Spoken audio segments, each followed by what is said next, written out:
이제 우리 다 함께 자리에서 일어나셔서 오늘 우리에게 주시는 하나님의 말씀 함께 보겠습니다.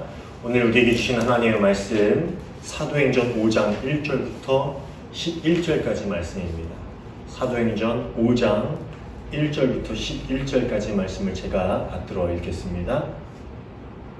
아나니아라고 하는 사람이 그의 아내 삽비라와 더불어 소유를 팔아 그 값에서 얼마를 감춤해 아내도 알더라. 얼마만 가져다가 사도들의 발 앞에 두니 베드로가 이르되 아나니아야 어찌하여 사탄이 내 마음에 가득하여 내가 성령을 속이고 땅값 얼마를 감추었느냐. 땅이 그대로 있을 때에는 내 땅이 아니며 판 후에도 내 마음대로 할 수가 없더냐. 어찌하여 이 일을 내 마음에 두었느냐. 사람에게 거짓말한 것이 아니요 하나님께로다. 아나니아가 이 말을 듣고 엎드러지어 혼이 떠나니 이 일을 듣는 사람이 다 크게 두려워하더라. 젊은 사람들이 일어나 시신을 싸서 메고 나가 장사하니라. 3시간쯤 지나 그의 아내가 그 일어난 일을 알지 못하고 들어오니 베드로가 이르되 그 땅 판값이 이것뿐이냐 내게 말하라 하니 이르되 예 이것뿐이라 하더라. 베드로가 이르되 너희가 어찌 함께 꾀하여 주의 영을 시험하러 하느냐. 보라 내 남편을 장사하였고 오는 사람들의 발이 문 앞에 이르렀으니 또 너를 메어 나가리라 하니 곧 그가 베드로의 발 앞에 엎드러져 혼이 떠나는지라. 젊은 사람이 들어와 죽은 것을 보고 메어다가 그의 남편 곁에 장사하니 온 교회와 이 일을 듣는 사람들이 다 크게 두려워하니라. 아멘. 이는 우리에게 주시는 하나님의 말씀입니다. 자리에 앉아주시기 바랍니다. 오늘도 함께 예배하는 우리 모두에게 주님의 평화가 임하기를 간절히 소원합니다.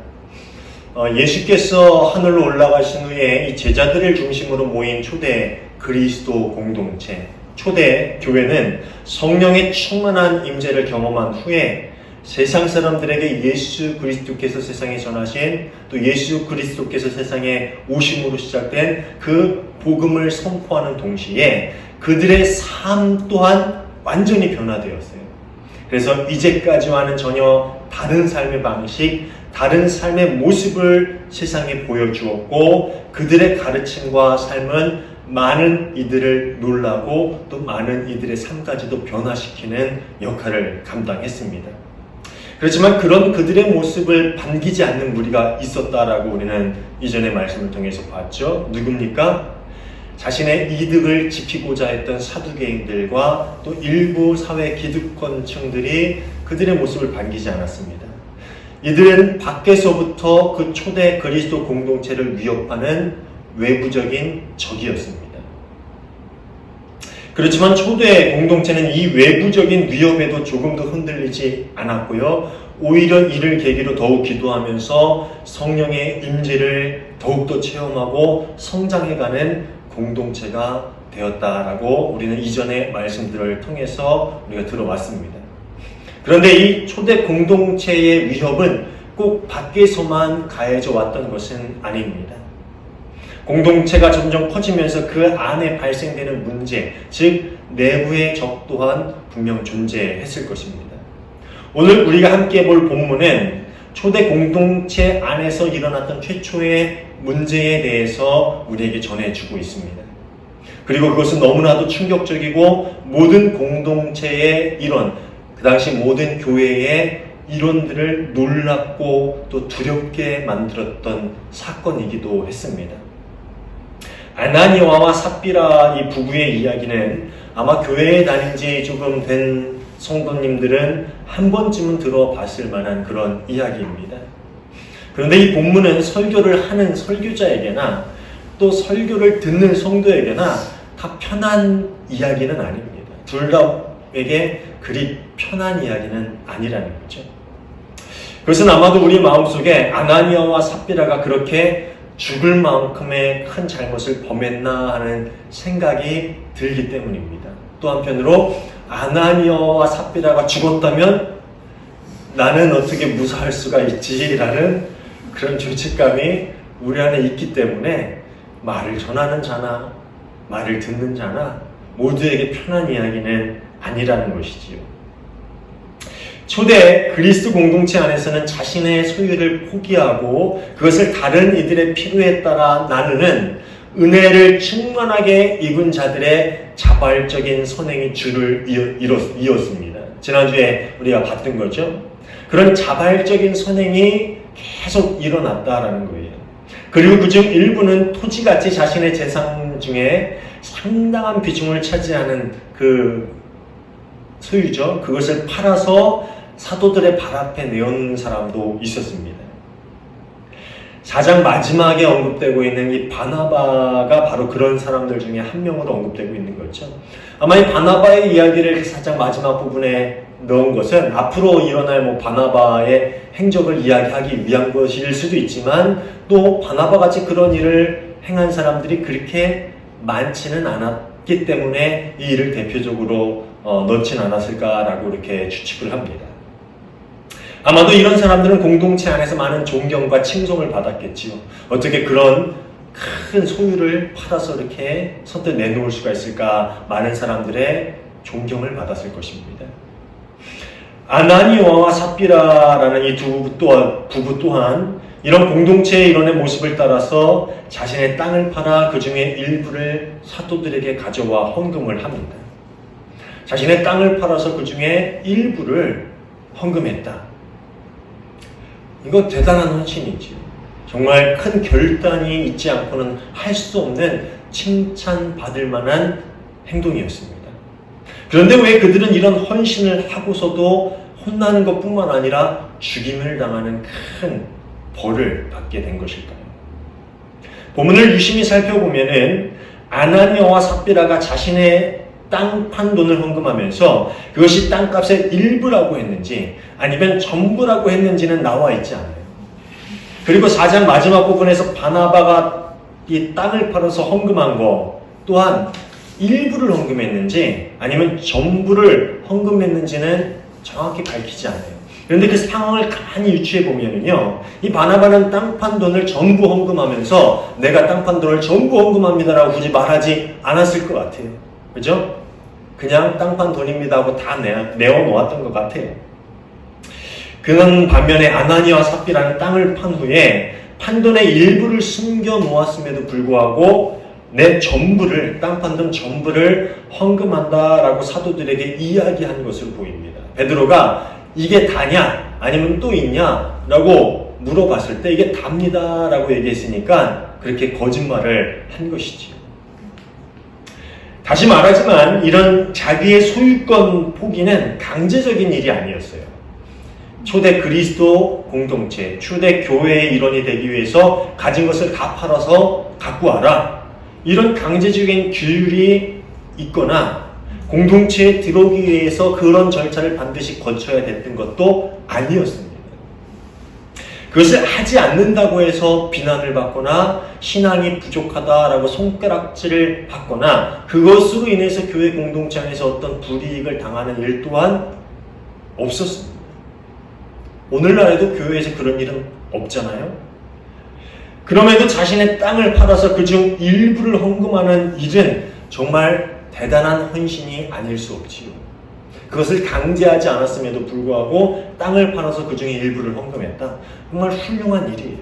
그런데 성경에서 지적하는 아나니아와 삽비라의 문제는 뭐였냐면은 척하는 거였어요. 척. 일부를 드리면서도 자신의 전부를 드리는 척 한 것이 그들을 죽게 한 죄라는 것이죠. 베드로는 아나니아에게 이렇게 이야기해요. 그 땅은 팔리기 전에도 그대의 것이 아니었소. 또 팔린 뒤에도 그대 마음대로 할 수 있던 것이 아니었소. 이 말은 뭐예요? 베드로는 이 말을 하면서 땅은 팔지 않았어도 된 거다. 굳이 네가 팔지 않아도 되는 거 아니냐. 또 팔고 나서 그것을 10%를 드리든 20%를 드리든 50%를 드리든 100%를 드리든 그건 네 마음 아니냐. 10%를 드린다 해도 전혀 문제되는 일이 아니었다. 강제적인 일이 아니었다는 거예요. 땅을 팔았어도 되고 안 팔았어도 됐다. 또 땅을 팔았다 하더라도 그것을 10%를 드렸어도 됐고 아주 일부만 드렸어도 됐고 그것도 네 마음대로 해도 되는 일이었다. 그것은 전적으로 아나니아와 삽비라의 자유였습니다. 그럼에도 불구하고 이 그들은 땅 판 돈 전부를 내가 주님 앞에 내어놓습니다 라고 그렇게 사도들에게 이야기하며 헌금을 했고, 그중 일부를 숨기고 나머지만 사도들에게 내어놓았다라는 것이지. 이것이 척하는 것, 다 드린 척, 내 신앙이 좋은 척, 자신이 많이 헌신하는 척, 그렇게 척하는 신앙을 그들이 가지고 있었다라는 겁니다. 하지만 그들이 전부를 드리는 척했다고 해서 이렇게까지 죽어야만 했던 것일까요? 여러분은 어떻게 생각하세요? 이게 척하는 신앙이 그렇게까지 죽어야만 합니까? 네, 죽어야만 합니다 라고 할 수 없을 것 같아요. 왜냐하면 우리 또한 그런 모습이 있기 때문이죠. 본문은 그들의 죄를 이렇게 설명하고 있습니다. 3절과 4절의 마지막 부분 말씀이에요. 아나니아는 들으시오. 어찌하여 그대의 마음이 사탄에게 홀려서 그대가 성령을 속이고 땅값에 얼마를 몰래 떼어놓았소. 이 3절에서 그대가 성령을 속이고 라고 이야기하죠. 또 4절 마지막 부분입니다. 그대는 사람을 속인 것이 아니라 하나님을 속인 것이요. 성경에서 이야기하는 아나니아와 삽비라의 죄는 전부를 드리지 않고 일부만 드린 것이 아니에요. 그게 죄가 아니에요. 그러니까 왜 땅 팔았으면 다 내야지 조금만 내냐? 그것을 죄로 이야기하는 게 아니라는 말이에요. 또 단순하게 그들이 거짓말한 죄 때문에 죽은 것이다 라고 이야기하지도 않아요. 그들의 죄는 성령과 하나님을 속인 죄였다라고 이야기하는 거예요. 사람을 속였다고 죽으면은요, 이 세상에 살아있는 사람 없을 거예요. 인류 멸망이 자연재해 때문에 일어나는 게 아니라 거짓말 때문에 일어났을 거예요. 그죠? 누가 살 수 있겠습니까? 근데 여기서 이야기하는 죄는 성령과 하나님을 속이는 죄예요. 하나님과 성령을 속였다라고 이렇게 얘기하니까 이제 그들의 죄가 얼마나 무서운 죄인지 감이 조금 오십니까? 그래도 감이 안 올 수 있을 거예요. 오늘 이 사건이 당시 그리스도 공동체에게 경고하고자 했던 그런 것이거든요. 이 사건이 경고하고자 했던 게 뭐냐면 하나님 앞에서, 성령 앞에서 거짓된 말과 행동을 하지 말라라는 거예요. 그런 척하는 것, 그런 체하는 것, 그렇게 성령과 하나님을 속이는 것, 그것이 어찌 보면 가장 가벼운 죄처럼 보일지 모르지만 하나님 앞에서 그런 척, 그런 체하며 신앙생활하는 것은 성령과 하나님을 기만하는 행위다라고 오늘 본문이 우리에게 가르쳐주고 있는 죄의 모습이라는 것이죠. 그런데 그렇다 해도 과연 이게 죽을 죄였을까? 그런 의문이 들지 않습니까? 복음서에 보면은요, 예수님께서 가장 호되게 혼내시고 꾸짖던 무리들이 있어요. 누굽니까? 딱 하면 예수님이 맨날 혼냈던 무리 하면 딱 떠오르는 사람들 누구예요? 바리새인들이죠. 아마 이것은 교회학교 다닌 애들이라도 대답할 수 있는 문제예요. 바리새인들을 예수님이 그렇게 혼냈어요. 맨날 이 뭐뭐하는 놈들아, 이 뭐뭐하는 놈들아, 뭐뭐하는 놈들이었어요. 그들이 행했던 가장 큰 죄는 뭐였습니까? 예수님이 그들을 혼낼 때마다 이 뭐뭐하는 놈들아, 뭐뭐하는 자들아, 그 죄, 그 죄명이 뭐였습니까? 뭐예요? 마태복음 23장 13절이에요. 뭐 여기뿐만 아니라 많이 나오거든요. 화 있을진저 외식하는 서기관들과 바리새인들. 그들의 죄는 뭐냐면 외식하는 죄였습니다. 저는 이 20살의 성경을 읽고 막 이렇게 늦게 예수님을 믿었잖아요. 그래서 신학교를 딱 가면서 이 외식이 뭔가 궁금했어요. 외식하면 우리가 밖에 나가서 뭐 사먹는 걸 흔히 아는데 그건 아닐 거고 분명 이 외식이 뭘까? 나중에 알아봤더니 이 외식이 위선, 체하는 것, 척하는 거죠. 이 외식하는 서기관들과 바리새인들이여 라는 말은 복음서에 수없이 등장하는 말입니다. 여기서 바리새인들과 서기관들이 혼나는 죄, 이 외식은 헬라어로 히포크리테스라고 하는데요. 이 단어의 뜻은 가장하다, 모모같이 꾸미다, 혹은 속이다입니다. 그러니까 외식은 척하고 꾸미고 그런 체하고 남들을 속이는 그런 것을 외식이라고 이야기합니다. 아니면서 그런 듯 척하고 체하는 것, 그것이 바로 외식이라는 말이죠. 그런데 예수님께서는 성경에서 가장 많이 혼낸 죄가 이 외식하는 죄예요. 그런데 살인, 간음, 도적질 같은 죄보다 이 외식이라는 죄가 더 크고 무서운 죄일까요? 여러분 어떻게 생각하십니까? 간음하는 죄가 더 무서운 죄입니까? 외식하는 죄가 더 무서운 죄입니까? 도둑질하는 죄가 더 큰 죄입니까? 외식하는 죄가 더 큰 죄입니까? 남의 목숨을 빼앗는 죄가 더 큰 죄입니까? 외식하는 죄가 더 큰 죄입니까? 아나니아와 삽비라의 목숨을 빼앗아 가실 만큼 이 외식이라는 죄가 초대 공동체에게 있어서 조심하고 또 경계해야 할 무서운 죄였을까요? 여러분은 어떻게 생각하십니까? 왜 가늠한 여인, 남의 돈을 훔친 삭개오, 남의 목숨을 빼앗았던 바울 같은 사람들은 용서를 받죠. 성경에 보면 그 사람들은 용서를 받아요. 가늠한 여인, 나도 너희 죄를 묻지 않겠다. 다시는 가서 죄 짓지 말아라. 삭개오에게 내려와라. 오늘 밤 내가 너희 집에 거하겠다. 그래서 거기서 삭개오의 죄를 용서하시죠. 바울은 심지어 하나님의 큰 사도로 쓰임을 받아요. 왜 그런 사람들은 용서를 받는데 외식하는 죄만큼은 예수님께서 그렇게 혼내시고 또 오늘 본문에서 하나님께서는 이렇게 그 외식하는 죄에 대해서 무섭게 다루고 계시는 것일까요? 왜 그럴까요? 예전에 참 재미있게 본 드라마가 하나 있는데요. 제가 드라마 얘기를 자주 해서 죄송합니다만 나이가 드니까 드라마가 참 재밌는 것 같아요. 그래서 제가 재미있게 본 드라마 중에 하나가 열혈사제라는 드라마입니다. 여러분도 보셨죠? 그 신부 김남길이라는 신부 역할로 해서 나오는 드라마인데요. 그 드라마에 나오는 명대사 중에 이런 대사가 있어요.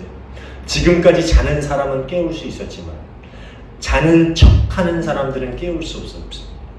다 알면서 눈 감고 있는 자들을 깨우는 건 너무나도 힘든 일이었습니다. 저는 그 대사 보면서 정말 목회자로서 공감하고 또 정말 그 대사에 감동을 받았어요. 언젠가 제 안수 보좌를 해주신 선배 목사님께서 제게 이런 말씀을 해주셨어요. 목사는 깨우는 사람이다. 잠들어 있는 영혼을 깨워서 그 사람들과 함께 그리스도인을 걷게 도와주는 것. 그게 바로 목사의 역할이다. 제가 그 말씀을 해주신 것을 아직도 좀 기억하고 있어요. 목사는 뭐냐 하면 깨우는 사람이다 라는 것이 바로 나올 정도로 참 인상 깊었던 그런 말씀이었습니다. 그런데 목회를 하면서 느끼는 것은 잠들어 있는 영혼을 깨우는 것보다 더 어려운 것이 있는데 그게 뭐냐면은 깨어있는 척 하는 사람을 깨우는 거라는 거예요. 무슨 말인지 아세요? 아예 잠들어 있다라고 생각하는 영혼들을 깨우는 것보다 자신이 깼다라고 생각하고 있는 영혼들을 깨우는 게 더 힘든 거예요. 왜냐하면 자기는 깬 줄 아니까. 드라마의 대사처럼 자는 척하는 사람보다는 깨어있는 척하는 사람이 교회에 더 많이 있음을 발견하게 됩니다. 목회를 하면서 그것을 알게 되고 더 절망적인 것들은 그들을 더 깨우기 힘들다는 것이 더 절망적인 일로 다가옵니다. 그게 목회를 오래 하진 않았지만 10수년을 목회하면서 제가 느낀 경험입니다. 아마 바리새인들을 바라보는 예수님 마음 또한 그러했을 거예요. 바리새인들은 11조도 철저하게 했어요. 그들은 기도도 열심히 했고 금식도 했습니다. 성경을 열심히 읽고 공부하고 철저하게 율법을 준수하는 삶을 살아갔습니다. 자신이 얼마나 하나님 앞에 깨어있는 사람인지를 남들에게 보여주며 살던 이들이 바로 바리새인들이었습니다. 그런데 정작 그들은 율법 안에 있는 하나님의 사랑을 무시하면서 살아갔어요. 진짜 하나님의 마음이 그 안에 있지 않았던 거죠. 그들은 깨어있는 척 살았지만 정작 자신의 영이 잠들어 있다는 것을 알지 못했던 인생이었다는 겁니다. 그래서 예수님은 맨날 그들에게 이 외식하는 자들아 화 있을진저 이 외식하는 자들아 라고 그들을 혼내셨던 거예요. 이게 성경이니까 화 있을진저 외식하는 바리새인들이요 라고 하지 현실로 가지고 보면요 이 독사의 자식들아 그죠? 이 망할 놈들아 그 말 똑같은 거예요. 화 있을진저 이 망할 놈 너희 망해 그러다 얼마나 이 심하게 혼내는 것인지 아세요? 이게? 차라리 간음을 한 여인이나 남의 돈을 착취한 세리 같은 사람들은 그 죄가 표면적으로 드러나기 때문에 죄를 지은 당사자나 남도 자신이 죄를 지었다는 것을 알고 그것을 돌이키게 되지만, 외식은 나만 침묵하면 쉽게 드러나지 않아요. 오히려 남에게는 인정과 칭찬을 받을 수 있습니다. 그러다 보니까 그것이 오래되면 그것이 내 죄라는 사실도 인지할 수 없게 되고요. 결국 그 죄는 영영 내 안에 숨어서 나오지 않는, 내가 깬 것 같지만 깨지 않는 그런 죄로 남아있어서 결국 그것이 더 무서운 죄가 될 수밖에 없다는 것이죠. 깰 수 없는 죄가 더 무서운 죄가 많잖아요. 깰 수 있는 죄는 무서운 죄가 아니에요. 예수님 앞에서 죄는 회개하고 돌이키고 그 삶을 바꾸면은 무서운 죄가 아닙니다. 그런데 깰 수 없는 것, 내 안에 깨이지 않는 죄, 나 자신을 참 모르고 숨어있는 그런 죄가 더 무섭다고 할 수 있는 것이지. 아나니아와 삽비라의 죽음을 통해서 하나님은 그리스도 공동체가 가장 경계해야 할 내부의 적이 무엇인지를 경고하셨던 것이지요. 그것이 꼭 죽여야만 하는 죄다라는 것이 아니라 그것이 얼마나 이 공동체에게 무서운 죄인지를 경고하시기 위해서 이 일들을 보여주신 것이다 라는 말입니다. 그것은 바로 외식, 아니면서 그런 척하는 죄다. 그것이 정말 무서운 죄다. 왜냐하면 그 죄는 은밀히 퍼져나가서 치명적으로 공동체를 병들게 하는 죄이기 때문입니다. 그게 보이지 않게 은밀히 퍼져나가요. 그런 척하는 것, 그런 취하는 게 관례인 것처럼, 예의인 것처럼, 그게 당연한 일인 것처럼 은밀하게 퍼져나가면서 공동체를 치명적으로 병들게 하는 죄라는 말입니다. 외식하는 죄가 은밀하게 퍼져나가서 공동체를 물들이게 되면요, 공동체는 깨어있는 듯 하지만 잠들어 있는 공동체가 되는 거예요. 그 정체성을 상실해 버리죠. 그리고 그 공동체는 복음의 통로가 아니라 오히려 복음의 걸림돌이 될 수 있다는 겁니다. 참 미안한 얘기지만 오늘날 이런 교회들, 이런 그리스도인들이 얼마나 많습니까? 얼마나 많아요. 언젠가 점심 식사를 하는데 저희 딸이 그런 얘기를 하더라고요. 그리스도인 중에 한 80은 이상한 사람인 것 같아요. 목사 딸이 이런 말 하니까 진짜 내가 밥 먹으면서 뭐라고 대답을 해야 될지, 교회 다니는 사람들 중에 80%는 이상한 것 같아요. 죄송합니다. 저희 가족끼리니까 솔직히 그런 걸 서로 이야기해서 그런 얘기가 나오는 건데, 근데 사실 여러분도 이 얘기 많이 들어보셨을 거 아니에요. 제가 고등학교 동창을 가면 제 친한 동창 중에 하나는 저에게 이런 얘기를 해요. 내가 사업하면서 피하는 인간들이 있는데 하나는 교회 다니는 인간들이야. 그럼 너는 내 동창이니까 이렇게 만난다. 저를 보면서 웃으면서 그 얘기를 해요. 근데 그 얘기 들을 때마다 참 뭐라고 할 말이 없어요. 깨어있는 척하지만 깨어있지 않은 성도, 깨어있는 척하지만 깨어있지 못한 교회는 결국 복음의 통로가 아니라 복음의 걸림돌이 되고 만다라는 거예요. 하나님께서는 그래서 초대 공동체 안에 있는 이 외식하는 죄, 그런 척하는 죄, 그런 체하는 죄를 이렇게 무섭게 다루셨던 것이지. 사랑하는 여러분, 자신의 신앙을 온전히 바라보지 못한다라는 것은 그가 하나님 앞에 온전히 서 있지 못하다라는 것과 같은 뜻을 가지고 있는 말입니다.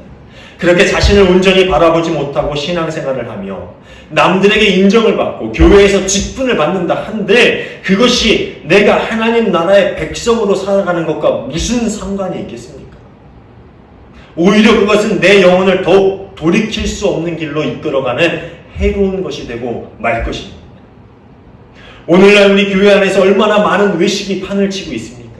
신앙 좋은 척, 은혜 충만한 채 하면서 교회를 다니는 사람들이 얼마나 많이 있습니까? 제 말이 오늘 좀 과격하죠?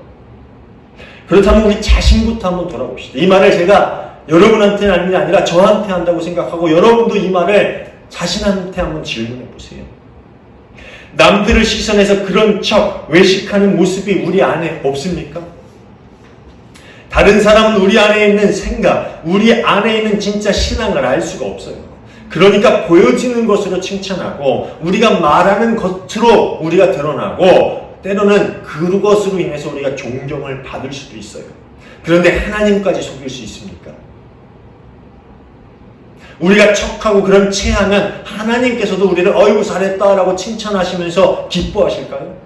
성경은 외식하는 자를 하나님께서 얼마나 싫어하시는지를 분명하게 우리에게 이야기해주고 있습니다. 사랑하는 여러분, 누가복음 18장에 보면 그런 얘기가 나와요. 성전 앞에 나와서 하나님, 저를 불쌍히 여기소서, 저는 죄인입니다 라고 가슴을 치는 세리와, 또 하나님 앞에서 하나님, 저는 11조도 내고 율법을 철저하게 지키고 금식도 하고 기도도 합니다, 그렇게 말하는 바리새인 둘을 보면서 꾸미는 모습 없이, 척하거나 체하는 그런 외식 없이 자신의 모습을 온전히 주께 고백하는 그 세리에게 하나님께서 의롭다 이야기하시는 그런 장면이 나오죠. 누가복음 18장 14절이에요. 내가 너희에게 말한다. 의롭다는 인정을 받고서 자기 집으로 내려간 사람은 저 바리새파 사람이 아니라 이 세리다. 뭐예요? 하나님은 외식을 그만큼 싫어하신다는 거예요. 세리처럼 드러나는 죄를 짓지만 그것을 자신이 알고 눈물 흘리며 내가 이 죄를 벗어날 수 있도록 주님 도와주십시오. 나는 죄인입니다. 나는 신앙이 좋지 않아요. 나는 부족한 사람이에요. 나는 내 충만하지 못해. 주님 어떻게 해요? 이 사람을 불쌍히 여기소서. 그렇게 고백하는 사람을 하나님은 의롭다 여기신다라는 거예요. 사랑하는 여러분, 자신의 모습을 온전히 고백하고 그 부끄러움을 가지고 주님 앞에 나오며 날마다 회개하고 돌이킴으로 자신을 하나님의 삶의 자리로, 하나님이 원하시는 그 삶의 자리로 더 가까이 이끌어가는 삶, 사람들 앞에서 뿐만 아니라 하나님에게 진짜 의롭다 인정함을 받을 수 있는 삶, 그런 삶을 살아갈 수 있는 저와 여러분 모두가 되시기를 간절히 축원합니다. 그래서 이 땅에 정말 우리 그리스도인이, 이 땅의 교회들이 진짜 깨어있는 그리스도인, 진짜 깨어있는 초대 그리스도 공동체와 같은 교회, 그런 교회가 되어서 복음의 통로의 역할을 잘 감당할 수 있는 저와 여러분, 그리고 이 땅의 모든 교회들 다 되기를 주님의 이름으로 축원합니다. 기도하겠습니다. 하나님, 정말 죄송합니다. 저희가 깨어있지 못하면서 날마다 깨어있는 척 살아가고 있는 그 외식하는 죄를 범하고 있었습니다. 주님, 저희를 불쌍히 여겨 주옵소서. 날마다 주님 앞에 나와 저희의 부족함을 발견하게 하시고 그로 인해서 날마다 우리가 어떤 사람인지를 깨닫고 주님께 의지하며 주여 저희를 불쌍히 여기소서라고 회개하며 주님께 의롭다함을 인정받을 수 있는 사람이 되게 하여 주시옵소서. 저희 그리스도인들을 통하여서, 우리 공동체를 통하여서 정말 복음이 땅 끝까지 전해줄 수 있는 그 귀한 일들을 감당해 갈 수 있는 그런 복된 그리스도인, 복된 공동체 되게 하여 주시옵소서. 우리 안에 있는 모든 허식, 가면, 위선의 죄를 벗어던지고 주님 앞에 솔직함으로 나올 수 있는 저희와 저희 모두가 되게 하여 주시옵소서. 주님께서 저희의 모든 가면을 벗겨주시고 주님의 보혈로 깨끗이 씻어주실 것을 믿고 감사함이 예수님 이름으로 기도하옵나이다. 아멘.